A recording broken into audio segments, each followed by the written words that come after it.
Steve Jones and Chris Brown in the welterweight division right here. Steve Jones, in his last fight with Nikolai Vedenikov, it was an absolute banger. Chris Brown's last fight, let's see right here, with Kelvin Rayford was also an absolute banger. These guys, every single time they go out there, their fights are very, very good and very, very close fights as well.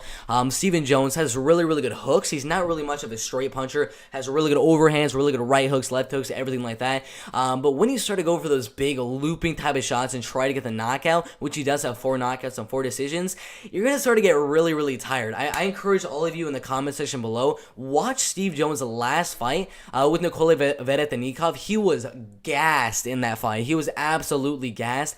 His hands are a little bit lower once he does get gassed. So in the second and third round, I always see his hands go a little bit lower, and Chris Brown has amazing head kicks and a really, really good straight right hand right down the pipe. Chris Brown is more known for his kickboxing skills than anything. The grappling and wrestling, he's probably going to have a slight advantage over Steve Jones just because, neither fighter is really a grappler or a wrestler, but if I would give an advantage, maybe I'll go with Chris Brown very, very slightly, but again, this fight is going to be staying on the feet 100%, so it comes down to who's going to win the fight on the feet. I think it's a very, very likely we see a knockout. 17% saying knockout. I actually do not agree with these Tapology predictions having 87% for Jones. I'm going to say it right now, my prediction for this fight with Steve Jones and Chris Brown is going to go towards Chris Brown. His last fight with Kelvin Rayford, his kickboxing, his front kicks, his body kicks, his head kicks, his spinning kicks to the body, all the kicks is what is going to get him the win here. Steven Jones likes to stay right here and move forward slowly, kind of hunt you down and look for his hooks and try to knock you out.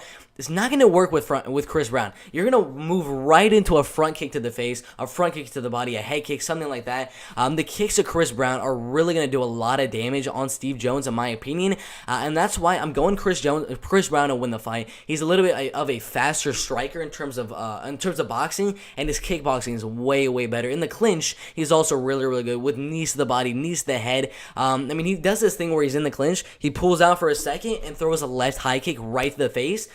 I don't know how he does that in the clinch, pulls out, and he's not even like a foot away from his opponent. He pulls back like that, and he lands a head kick. I have no idea how he does it, but his kicking game, his clinch game, is much, much better than Steve Jones. The main way Steve Jones is going to win would be with a right hook, a left hook. When Chris Brown is going for some front kick, maybe he catches the foot a little bit and then explodes with a big right hand or something like that. That'd be the best way Steve Jones could possibly win right here.